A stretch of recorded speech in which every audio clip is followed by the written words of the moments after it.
Hello guys, welcome back to the channel. In today's video, I'm going to show you how you can create achievement seed in Google Sheets.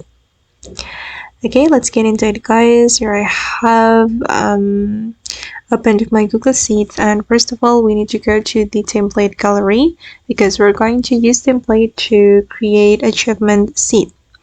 Okay, here you can go to the template gallery, and then here I'm going to use grade book.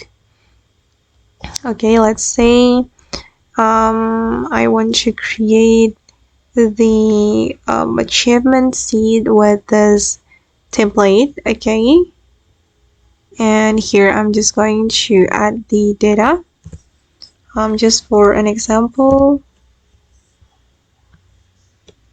Okay, oops, sorry.